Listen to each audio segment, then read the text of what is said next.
পুরনো প্রোফাইল বা cover photo আবার সেট করতে গিয়ে আগে সব লাইক কমেন্ট হারিয়ে ফেলছেন? এই ভুলটি আর করবেন না। আজকের ভিডিওতে আমি আপনাদের দেখাবো খুব সহজেই কিভাবে পুরনো ফটোটি আবার সেট করবেন, কিন্তু লাইক কমেন্টগুলো থাকবে ঠিক আগের মতোই। প্রথমে আপনারা যে কাজটি করবেন, আপনাদের হাতে থাকা মোবাইল ফোন কিংবা ল্যাপটপ বা কম্পিউটারের মধ্যে আপনারা ক্রোম ব্রাউজারে প্রবেশ করবেন। আমি আমার মোবাইলের ক্রোম ব্রাউজারে প্রবেশ করতেছি। তো এখানে প্রবেশ করার পর আপনাদের ক্রোম ব্রাউজারের মধ্যে আপনাদের ফেসবুকটি লগ ইন করতে হবে। আমার আগে থেকে লগ ইন করা ছিল, তাই আমি ফেসবুকে প্রবেশ করতেছি। তো আমি ক্রোম ব্রাউজার থেকে কিন্তু আমার ফেসবুকটি ওপেন করে ফেললাম। এরপর আমি যে কাজটি করব, এখান থেকে আমার যে প্রোফাইল লোগোটি আছে এখানে আমি ক্লিক করব। তো এখানে ক্লিক করার পর আমি আবারও আমার প্রোফাইল লোগোতে ক্লিক করব। তারপরে এখানে একটি সেটিংস আপনারা দেখতে পারবেন, সিলেক্ট ফটো অন ফেসবুক লেখা আছে, এখানে আপনারা ক্লিক করবেন।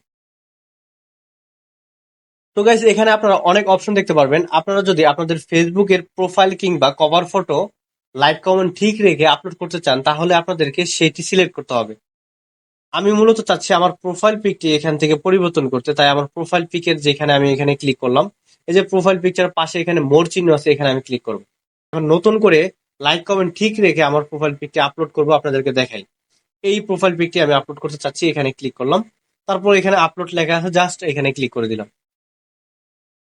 তো গাইস, দেখতে পেলেন আমার প্রোফাইল পিকটি কিন্তু চেঞ্জ হয়ে গেছে। আমি আপনাদেরকে দেখাই, একটু স্ক্রল করে, না হলে আপনারা বুঝবেন না।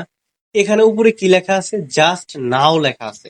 আর লাইক কমেন্ট কিন্তু ঠিকই আছে গাইস, দেখতে পাচ্ছেন আমার 114টা লাইক এবং আপনার 38টি কমেন্ট। তো সবগুলো কিন্তু এখানে দেখা যাচ্ছে। তো বিষয়টা বুঝতে পারলেন যে জাস্ট নাও কখনো 114টা লাইক কখনো হয় না, রিয়েক্ট হয় না এবং 38টা কমেন্ট হয় না। এতে করে কিন্তু প্রমাণটা আপনারা পেয়ে গেছেন।